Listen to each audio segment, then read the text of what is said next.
தலை தூக்கிய வேலையில்லா திண்டாட்டம், அடித்து நொறுக்கப்படும் குஜராத் ஹோட்டல், இளைஞர்களின் கொந்தளிப்பு, பதில் சொல்வாரா மோடி? அனைவருக்கும் வணக்கம். நான் உங்கள் ஐயனார். இந்த வீடியோவை முழுவதுமாக ஸ்கிப் பண்ணாமல் பாருங்கள். மறக்காமல் உங்களுடைய கருத்துக்களை நம்மளுடைய கமெண்ட் செக்ஷனில் கமெண்ட் பண்ணிவிடுங்க. அதுக்கு முன்னாடி நம்ம தமிழ் ரிப்போர்ட்ஸ் சேனலை சப்ஸ்கிரைப் பண்ணிவிடுங்க. மோடியினுடைய ஆட்சி காலத்தில் மிகப்பெரிய உள்ள வேலையில்லா திண்டாட்டம் என்பது இப்பொழுது நாடு முழுவதும் இருந்து கொண்டிருக்கிறது அப்படின்றத பார்க்குறோம். இந்த வேலையில் குஜராத்தில் மிகப்பெரிய ஒரு சம்பவம் நடந்திருக்கு. இதற்கு மோடி அவர்களோ இல்லை அமித்ஷா அவர்களோ பதில் சொல்வாங்களா அப்படின்ற கேள்வியை தற்பொழுது ஊடகவியலாளர்கள் அனைவரும், சமூக ஆர்வலர்கள் அனைவரும் கேட்டுக்கொண்டிருக்கின்றனர். ஏன்னா மோடி அவர்களுடைய ரஷ்ய பயணமும் ஆஸ்திரிய நாட்டு பயணமும் முடிஞ்சு அவர் வந்த உடனே இந்த சம்பவம் நடந்தது அப்படின்றது மக்கள் மத்தியில் மிகப்பெரிய ஒரு கொந்தளிப்பை ஏற்படுத்தியிருக்கு அப்படின்ட்டு நம்ம பார்க்க முடியுது. ஏன்னா 10 ஆண்டு காலமாக யார் ஆட்சி செய்கிறா அப்படின்ட்டு பார்த்தீங்கன்னா இங்கே இருக்கக்கூடிய மோடி தான் ஆட்சி செய்து கொண்டிருக்கார். இப்போ 10 ஆண்டு காலமாக என்ன பண்ணீங்க? குஜராத்தினுடைய நிலைமை இந்த மாதிரி தான் இருந்து கொண்டிருக்கிறதா? உங்களுடைய மாநிலம், நீங்கள் ஆட்சி செய்த மாநிலம், உங்களுடைய ஆட்சி 25 ஆண்டு காலமாக இருந்து கொண்டிருக்கக்கூடிய மாநிலத்தில் என்ன விதமான கட்டமைப்புகள் மேம்படுத்தப்பட்டுள்ளது அப்படின்ற ஒரு கேள்வியை அடுக்கடுக்காக முன் வச்சுட்டே வராங்க.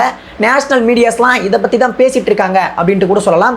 இந்த டைமில் மோடி அவர்கள் இங்கே இருக்கக்கூடிய அம்பானியினுடைய திருமணத்தில் பங்கேற்க போகிறார் அப்படின்ற ஒரு நியூஸும் வெளிவந்திருக்கு. அப்படி அங்கே போனார்னா அங்கே மக்களினுடைய கொந்தளிப்பு என்னவாக இருக்கும் அப்படின்றதையும் பார்க்க வேண்டியுள்ளது. அதாவது குஜராத்தில் ஒரு கம்பெனி என்ன பண்ணுறாங்க அப்படின்ட்டு பார்த்தீங்கன்னா வேலைவாய்ப்பு தொடர்பான அறிவிப்பை வெளியிடுறாங்க. எத்தனை வேலைவாய்ப்பு அப்படின்ட்டு கேட்டிங்கன்னா மொத்தமே 42 பணியிடங்கள் தான் காலியாக உள்ளன அப்படின்ற அடிப்படையில் ஒரு ஹோட்டலில் அதற்கான இன்டர்வியூ வைக்கிறாங்க. இன்டர்வியூ வச்சோம்னா சரி, ஒரு சில பேர், ஒரு 10 பேர், 42 பேர் மொத்தம்னா ஒரு 50 பேர் இல்லை 100 பேர், மிஞ்சி போனால் ஒரு 200 300 இவ்வளோ பேர் கலந்துக்கிட்டா பரவாயில்ல. ஆனால் கட்டுக்கடங்காத கூட்டம் அந்த ஹோட்டலில் நுழையிறாங்க. கட்டுக்கடங்காத கூட்டம், அதிகப்படியான ஆட்கள், எல்லாம் யார்? இளைஞர்கள், படித்த இளைஞர்கள் போயிட்டு அந்த இடத்த 42 வேலைக்காக அடித்து பிடிச்சி போயிட்டு அந்த இடத்த இடிஞ்சு, அதாவது தடுப்பு சுவர்லாம் இடிஞ்சு, தடுப்பு கம்பிகள்லாம் இடிஞ்சு விழுந்து கீழே விழுந்து காயமடைகிறான். இதுக்கான காரணம் என்னடா அப்படின்ட்டு விசாரித்து பார்த்தா குஜராத்தில் அதிகப்படியான வேலையில்லா திண்டாட்டம் என்பது இருந்து கொண்டிருக்கிறது. இளைஞர்களுக்கு வேலை வாய்ப்பே இல்லை. அதனால தான் அது ஒரு நார்மலான கம்பெனி தான், வெறுமே 42 வேக்கன்சி தான் இருந்து கொண்டிருக்கிறது. இப்போ 42 வேக்கன்சிக்காக அவ்வளோ இளைஞர்கள் போய் கூட்டமாக நிற்கிறாங்க அந்த ஹோட்டல் முழுவதும். நீங்கள் நான் இப்போ ஃபோட்டோ போடுறோம், பேக்ரவுண்டில் வரும், அதை பார்த்தீங்கனாலே தெரியும். எப்படா இப்படி, ஏன்னா இத்தனை பேர் போகிறீங்க, ஒரு லைனில் ஒரு வரிசை இல்லை, இத்தனை பேர் இருந்தால் ஃபஸ்ட்டு அந்த இடத்த கட்டுக்கடங்காத கூட்டம் இருந்து கொண்டிருக்கிறது. வரிசை அப்படின்றதான் தாண்டி இவ்வளோ பேர் இருக்காங்க. இப்போ என்னவாக இருந்து கொண்டிருக்கிறது கேட்டால் குஜராத் தான் ஃபஸ்ட்டுன்னு சொல்லிட்டு இருக்கீங்க. எல்லாத்துலேயும் நாங்கள் தான் எல்லாத்துலேயும் முதல் மாநிலமாக இருக்கோம், நாங்கள் தான் எல்லாத்துலேயும் இது பண்ணிகிட்டு இருக்கோம் அப்படின்ட்டு சொல்லிட்டு இருக்கீங்க. இந்த நிலைமையில் தான் குஜராத் இருக்குது. இதுக்கே மோடி அவர்கள் ஆட்சி செய்த மாநிலம், மோடியினுடைய சொந்த மாநிலம், உள்துறை அமைச்சர் அமித்ஷாவினுடைய சொந்த மாநிலம். இது ஒன்றும் உத்தரப்பிரதேசமோ இல்லை பீகாரோ இல்லை நீங்கள் சொல்கிற தமிழ்நாடோ என்ன இல்லை மகாராஷ்டிராவோ கிடையாது. குஜராத் நீங்கள் தான் ஆட்சி செய்து கொண்டிருக்கிறீங்க. எத்தனை ஆண்டு காலம்? 25 ஆண்டு காலமாக நாங்கள் ஆட்சி செய்து கொண்டிருக்கிறோம். பொற்காலம் அப்படின்ட்டு சொல்கிறீங்க. என்ன நிலைமை அங்கே பார்க்க தெரியுதா? இதுதான் குஜராத் மாடல்ட்டு தமிழ்நாட்டில் பீரா விட்டுட்ருக்காங்க. இங்கே பார்ப்பா, குஜராத் மாதிரி தமிழ்நாட்டை ஆக்கணும்ப்பா. எப்படிப்பா ஆக்குறது? எப்படி ஆக்குறது? குஜராத் மாதிரி இந்த மாதிரி வேலையில்லா திண்டாட்டத்தில் மக்கள் தவிச்சு கொண்டிருக்கணுமா? ஏன் உங்களால் இந்த அளவுக்கு கட்டமைப்பை மேம்படுத்த முடியல? சரி, முறையாக நீங்கள் ஆட்சி பிடிக்கிறீங்க, தொடர்ந்து நீங்கள் தான் ஆட்சி, தொடர்ந்து என்ன பண்ணிட்டு இருக்கீங்க மக்களை? இந்த மக்களுக்காக என்ன செஞ்சீங்க நீங்கள்? உங்கள் மக்களுக்கே எதுவும் செய்யலை. எங்கே இருக்கக்கூடிய குஜராத் மக்களுக்கே எதுவும் செய்யாத நிலைமையில் தான் நீங்கள் இருந்துகிட்ருக்கீங்க.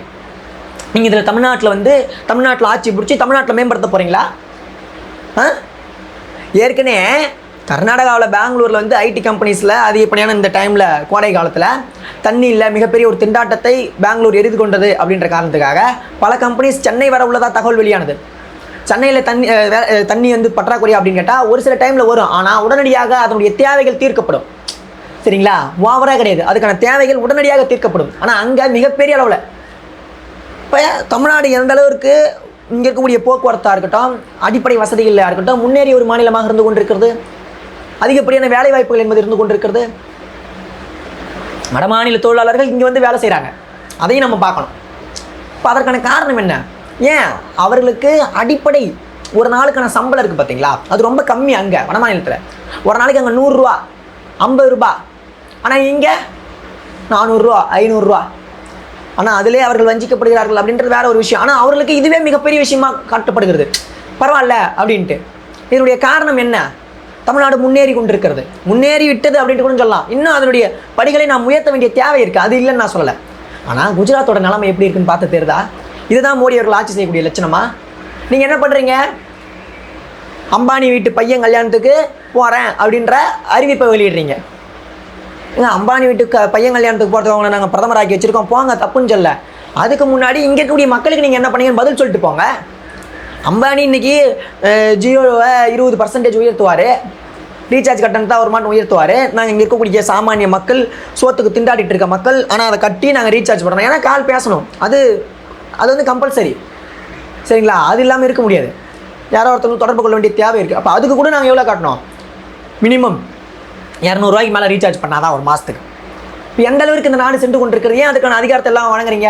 ஏன் இங்கே கூடிய பிஎஸ்என்எல் கொடுங்க 4G 5G சேவையை, ஏன் அதை நீங்கள் கொடுக்க மாட்டீங்க? அதை மேம்படுத்த மாட்டீங்க? நீங்கள் என்ன சொல்கிறீங்க? நேருடைய ஆட்சி காலத்தில் தான் எல்லாம் அழிஞ்சுதுன்னு சொன்னீங்க. ஆனால் ஆஸ்திரியா போகும்போது ஆஸ்திரியா நாட்டு பிரதமர் என்ன சொன்னார்?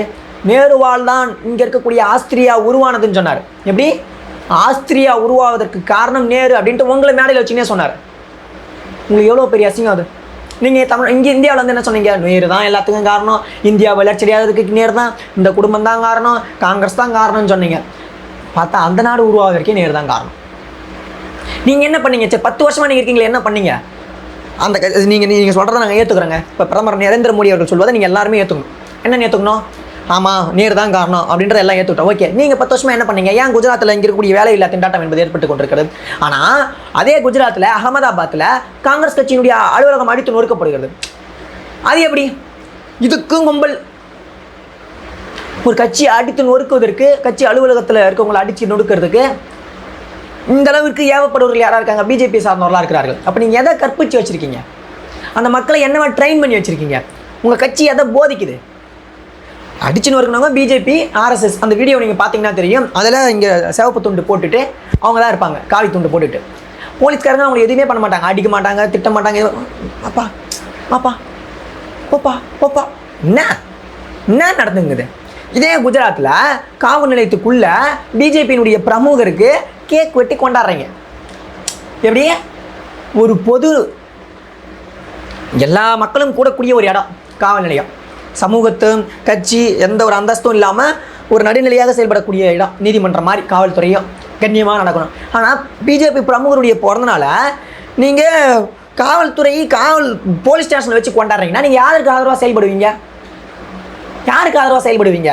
அப்போ ஒட்டுமொத்தமாக பிஜேபி அங்கே வன்முறை களமாக தானே மக்களை மாற்றி வச்சுள்வீர்கள். படித்தவங்க வேலை கொடுறா அப்படின்ட்டாங்க, கேட்டுட்ருக்காங்க படித்தவங்கலாம். அவங்களுக்கு கூட வேலை தரல. ஏன்பா நீ தான் ஏன்பா படிக்கிறா, வாப்பா வா நம்ம கட்சியில் சேருவா, அடிச்சு ஓட்ட, கலவரத்தை ஏற்படுத்து. ஏன் இந்த மாதிரி தானே இப்போ ராகுல் காந்தி சொல்கிறாரு? கலவரத்தை தான் ஏற்படுத்திட்டு இருக்காங்க, வேறு ஒன்றும் பண்ணல அப்படின்னு சொல்கிறாரு. ஆனால் உடனே உங்களுக்கு ரோஷம் பொங்கிட்டு வருது. ரோஷம் பொங்கினா அதை செயலில் காட்டுங்க, செயலில் காட்டுங்க. அப்போ நீங்கள் ஆட்சி செய்யக்கூடிய மற்ற மாநிலத்துடைய நிலைமை என்னவாக இருந்து கொண்டு இருக்கிறது? இப்போ தான் ஒவ்வொன்றா வெளிச்சத்துக்கு வருது. அதனால தான் ராகுல் காந்தி சொல்கிறார். என்னன்னு சொல்கிறாரு? குஜராத்தை நாங்கள் கைப்பற்றுவோம்ன்றாரு. எப்படி உத்தரப்பிரதேசத்தில் நாங்கள் வெற்றி பெற்றோமோ அதே போல், பைசாபாத்தில் ஜெயிச்சது போல, அயோத்தி பூமியில் உங்களை தோற்கடித்தது போல குஜராத்திலும் உங்களை தோற்கடிப்போம் அப்படின்னு சொல்கிறாரு. அப்போ அது சமூக நீதிக்கான ஒரு பார்வை இல்லையா? இங்கே இருக்கக்கூடிய மக்களுக்கான ஒரு பார்வை இல்லையா? இந்த மக்களை முன்னேற்றுவதற்கான ஒரு வழி இல்லையா? அதுதானே உண்மை, அதுதானேங்க உண்மை. யாருடைய ஆட்சி காலம் சிறந்த ஆட்சி காலம் இருக்குது அப்படின்றதான தேவை. யார் நமக்கு நல்ல திட்டங்களை வழங்குகிறார்கள் அப்படின்றதான தேவை. நமக்கு யார் வேலை கொடுக்குறா அப்படின்றதான முக்கியம். அதை விட்டுட்டு நமக்கு வேலை கொடுக்காதானே வச்சுக்கிட்டு கலவரம் பண்ணுறவனை வச்சுட்டு நம்ம என்ன பண்ண முடியும்? நம்ம எப்படி முன்னேற முடியும்? இந்த கேள்வி இருக்குல்ல. அப்போ இங்கே இருக்கக்கூடிய பிஜேபியின் ஆட்சியில் மக்கள் துன்பப்பட்டு கொண்டே இருக்கிறார்கள். ஆண்டுக்கு 2 கோடி பேருக்கு வேலைன்னு சொன்னீங்க. அதை சொல்லி தான் 2014 ஆட்சியை பிடிச்சிங்க. 2 கோடி பேருக்கு வேலை கொடுத்தீங்களா? சொல்லுங்கள். எத்தனை கம்பெனிஸை நீங்கள் கொண்டு வந்திருக்கீங்க? வேலைவாய்ப்பு எந்த அளவுக்கு அதிகரிச்சுள்ளது? ஆண்களுக்கு எவ்வளோ வேலைவாய்ப்பு கூடியிருக்கு, பெண்களுக்கு எவ்வளோ வேலைவாய்ப்பு கூடியிருக்கு? டிமானிஸ்ட்ரேஷனில் வேலைவாய்ப்பு குறைஞ்சிருக்கு. டிமானிஸ்ட்ரேஷன் டைமில் இருக்கக்கூடிய வேலைவாய்ப்பெல்லாம் போயிடுச்சு. மிகப்பெரிய ஒரு அநீதி டிமானிஸ்ட்ரேஷன். இப்போ என்ன பண்ணுறீங்க? இங்கே சந்திரபாபு நாயுடு அவர்கள் என்ன சொல்கிறாரு? இருக்கக்கூடிய 500 ரூபா நோட்டையும் 100 ரூபா நோட்டையும் ஒழிச்சுட்டு டிஜிட்டல் மார்க்கெட்டிங் அதிகரிக்கணும் அப்படின்னு சொல்கிறார். மோடி அவர்கள் தானே கொண்டு வந்தார் இதை. அப்போ அதை ஒழிக்கணும்னு சொல்கிறீங்களா? அவர் தான் ஏற்கனவே கள்ள நோட்டெல்லாம் ஒழிச்சிட்டேன், நாங்கள் வந்து கள்ள பணத்தெல்லாம் ஒழிச்சிட்டோம் அப்படின்னு சொல்கிறாரு, கருப்பு பணத்தெல்லாம் ஒழிச்சிட்டோம் அப்படின்னு சொல்கிறாரு. அப்போ இன்னும் ஒழியலையா? அப்போ இப்போ மோடியினுடைய ஆட்சி காலத்தில் அதிகரிச்சிருக்கா? நாயுடு கேட்குற கேள்வி அதானே, அது அதிகரிச்சிருக்கா? இப்போ இதை ஒழிச்சிட்டு டிஜிட்டல் மார்க்கெட்டிங்கை கொண்டு வரோம்னா அப்போ இதில் என்ன குறைபாடு? கருப்பு பணம் அதிகமாகிடுச்சா? 10 ஆண்டு காலமாக யார் ஆட்சி செய்கிறாங்க? மோடி தான் ஆட்சி செய்கிறாரு. அப்போ அவருடைய ஆட்சி காலத்தில் அவர் தான் இந்த திட்டத்தை கொண்டு வந்தார். இந்த திட்டத்தை கொண்டு வந்தவரே தப்புன்னு சொல்கிறீங்களா? அப்போ நீங்கள் என்டிஏ கூட்டணிக்குள்ளே சிக்கலாம்? இந்த கேள்வி கேட்கலாம்ல நாங்கள். உங்களுக்கு பிடிக்கலாம் டேரெக்டாக சொல்லுங்கள் நாயுடு அவர்கள். ஆமாங்க, இவர் கொண்டு வந்த 100 ரூபாயிலே 500 ரூபாயிலே சிக்கல் இருக்குங்க, இதை வச்சு ஒன்றும் பண்ண முடியாது, 2000 நோட்டை இப்போ தான் ஒழிச்சுன்னு சொன்னார். அவர் 500 1000 ரூபாயில் மட்டும் ஒழிக்கல, 2000 ரூபாய் கொண்டு வந்தார். அவரே கொண்டு வந்து 2000 ரூபாய் மறுபடியும் திரும்பி வாங்கிக்கிறாங்க. ஏன்னா மறுபடியும் நாங்கள் கருப்பு பணத்தை ஒழிக்க போகிறோம் அப்படின்னு சொல்கிறாங்க. அவங்க தான் என்ன சொன்னாங்க, அது உள்ள சிப் இருக்குது, அது ஒரு 10 ஒரு நீங்கள் 2000 நோட்டு உங்ககிட்ட ஒரு கட்டு இருந்துச்சுன்னா அந்த இடத்த வந்து நாங்கள் சேட்டலைட் மூலிமா பார்த்து அந்த இடத்த இவ்வளோ தான் அதிகமான சிப்பு இருக்கிற மாதிரி காட்டுது, இந்த இடத்த கருப்பு பணத்தை பதுக்கி வச்சுருக்காங்க அப்படின்னு நாங்கள் கண்டுபிடிச்சிடலாம்னு சொன்னாங்க. ஒன்றுமே பண்ணல. இன்றைக்கி நீங்களே அதை திரும்பி வாங்குறீங்க. இன்றைக்கி நாயுடு அதே சொல்கிறாரு. அப்போ உங்களுடைய எல்லா விதமான திட்டங்களும் ஃபெயிலியர். இந்த ஆட்சி எதுக்கு நடந்து கொண்டிருக்கிறது அப்படின்ற ஒரு கேள்வி வந்து கொண்டிருக்கிறது. மக்கள் கொந்தளித்து போய் உள்ளார்கள். ரீசார்ஜ் உயருது, இங்கே கூடிய விலைவாசி உயர்ந்து போய் கொண்டிருக்கிறது, சிலிண்டர் விலை, கேஸ் விலை எல்லாம் உயருது. என்னங்க நடக்குது நாட்டில்? நம்ம படாத அவஸ்தைப்பட்டு இருக்கிறோம். அங்கே ஒருத்தர் கோடிக்கணக்கில் போட்டு வந்து பாட்டு போடுறவங்களுக்கு 85 கோடி கொடுத்துட்ருக்காரு. யார்? Justin Bieber. கேட்டால் ஹோம்லெஸ் மேன் என்னென்னமோ சொல்கிறாங்க. 85 கோடி. யார் பணம்? இல்லைப்பா அவன் சம்பாதிக்கிறான்பா. அப்படியே உடனே கமெண்ட்டில் வருவாங்க, இல்லைப்பா அவன் சம்பாதிக்கிறான்பா, அவன் செலவு பண்ணுவான்பா, உனக்கு என்னப்பா அவர் நல்லதான்பா பண்ணுறாரு. அப்புறம் ஏன்பா அவருக்கு வந்து இங்கே இருக்கக்கூடிய மோடி வந்து 1.5 லட்சம் கோடி கடனை தள்ளுபடி பண்ணுறாரு? யார் பணம்பா அது? உங்கள் பணம் ஏன் பணம்பா? வரி பணம்பா. 1.5 லட்சம் கோடி தள்ளுபடி நீ எப்படி பண்ணுவ? கடை வாங்கினா 50,000 ரூபா உங்கள் வீடு தேடி வந்து வரான்ல. நான் கடை வாங்கினா 50,000 ரூபா என் வீடு தேடி வந்து சட்டையை பிடிச்சி இல்லை நாக்க பிடுங்காத மாதிரி கேள்வி கேட்டு போகிறான்ல, காசு கொடுறான்ட்டு. ஏன் அவங்க நீங்கள் கேட்க மாட்டீங்க?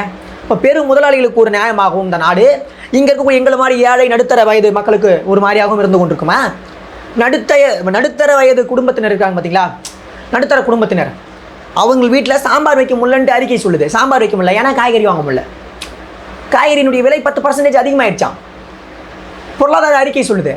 என்ன நடந்துட்டு இருக்கு நாட்டில்? இதெல்லாம் கேட்டால் நம்ம உடனே வந்து கமெண்டில் திட்டி விட்றாங்க. மோடி தான் பிரதமர், மோடி தான் அப்படி, அது இது, மோடிஜி வாழ்க, அண்ணாமலை வாழ்க. சொல்லுப்பா, உன்னுடைய அரசியல் கொள்கை எதுவாக இருக்குது, நீ அந்த சித்தாந்தத்தை கொண்டிருக்க, அதில் ஒன்றும் தப்பு இல்லைப்பா. ஆனால் உனக்கும் எனக்கும் சிலிண்டர் விலை 800 ரூபா 900 ரூபா தான். அது தெரியல உனக்கு. உன்னால் வாங்க முடியுதா? நீ எங்கே இருக்க, நான் எங்கே இருக்கேன், ஆனால் அவங்க எந்தெந்த இடத்துல இருக்காங்க, அதானே ரொம்ப முக்கியம். இதை இந்த மக்கள் என்று சிந்திக்கிறார்களோ, அது தமிழ்நாட்டு மக்கள் மட்டுமல்ல, ஒட்டுமொத்த இந்திய மக்களும். குஜராத்தில் இந்த மாதிரி நிலைமை இருக்கோ, இப்போ அந்த இடத்த மக்கள் சிந்திக்கணும். அதற்கான விழிப்புணர்வை ராகுல் காந்தி ஏற்படுத்தி கொண்டிருக்கிறார்.